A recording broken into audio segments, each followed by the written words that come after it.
চলো, আজকের আমার ব্রাইড হচ্ছে অর্পিতা। আর চলে এসেছি তো অর্পিতার লোকেশনে।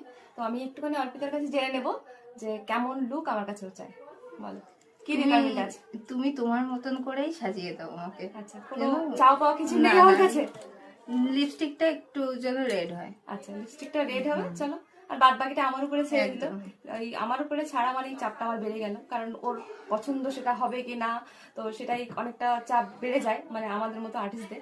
তো চলো দেখা যাক অর্পিতার আফটার লুক কেমন আসে। তো এটা হচ্ছে অর্পিতার ফুল লুক ফাইনাল। তো অর্পিতা একটুখানি বলো যে কেমন লাগলো, কেমন চেয়েছিলে, যেরকম ভেবেছিলে, কতটা কি খুবই লাগলো? সুন্দর, যেমনটা চেয়েছিলাম তার থেকে আরো সুন্দর। আমি খুবই satisfy. Thank you so much. I মেকআপটা যেমন চেয়েছিল একটু স্যাটেলের উপরে, চোখটা আইসটা একটু ক্লোজ করো, একটু দেখাই। এই যে এটা হচ্ছে ওর আই মেকআপ, ওর একটু ন্যাচারাল চেয়েছিল, ব্যাস। তাকাও। তো একদম ফুললি স্যাটিসফাইড তো? হ্যাঁ, আমার অডিয়েন্সকে কি বলবে, তুমি কি বার্তা দেবে? আমি বলবো যে যারা এখন নিউলি ব্রাইড তারা যেন দিদিকে কল করে, মানে দিদির কাছ থেকে সাজলে একদম ফুল নিশ্চিন্ত। Thank you so much. আর উইশ ইউ তোমার আপকামিং ম্যারেজ লাইফ খুব ভালো হোক, সুখের হোক। Thank you. ওকে।